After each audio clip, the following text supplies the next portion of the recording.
Hey, how's it going? So very quickly, I want to go through with you as a small business leader how you can cut costs.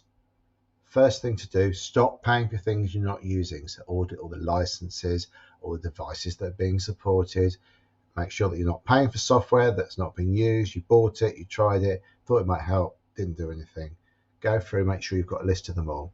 Now, if you allow your teams fragmentedly to sign up for different bits of software, try to bring that centrally, but you need to enable people to buy stuff, but that will, by managing centrally, mean that you've got control of costs and aren't buying competing bits of software because one person wants software A and another person wants software B. That's a bad idea.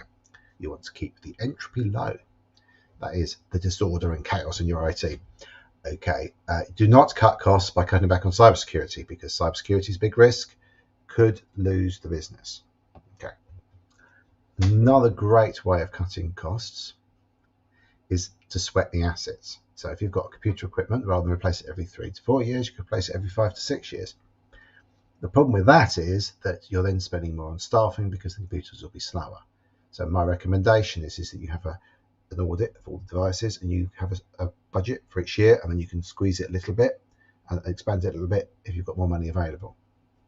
As people are leaving, if you're thinking of shrinking during the recession, which is possible, you want to make sure that you're no longer paying for services. So when you're signing up for things, try and negotiate so you can cancel off the ones you're not using. Some companies, Microsoft, for example, are making that quite difficult. Now, there's another way of saving money, and that's to use your IT to make your system and people more efficient. So have a think about, are there things in your business, for example, a paper-based, that could be moved to an electronic system and save your team time so they could be more effective. For example, if you are processing paperwork manually for like receipts, or you're having to allocate payments to people, you could get Pleo or what's the other one that we were using? These basically cards to give people so they can purchase small items they need. Then you could purchase something like Dext, used to be called Receipt Bank. There's various others that take the emails of the invoices, you just forward them on, and they process them and bring them into your accounting system, Xero or QuickBooks, Sage, Yuck, whichever you want.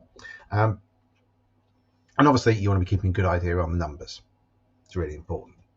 But don't forget that saving money in IT may not mean spending less in IT. It may mean spending more to make sure your systems are up to date. If you've got obsolete systems, legacy systems, it's going to cost you more to maintain and run those, and they're not going to be as effective. So if you've not started your cloud transition, and if you've not sorted your cybersecurity risk matrix out, you need to get those things done, and you need to have a plan and work out where you're going to budget accordingly.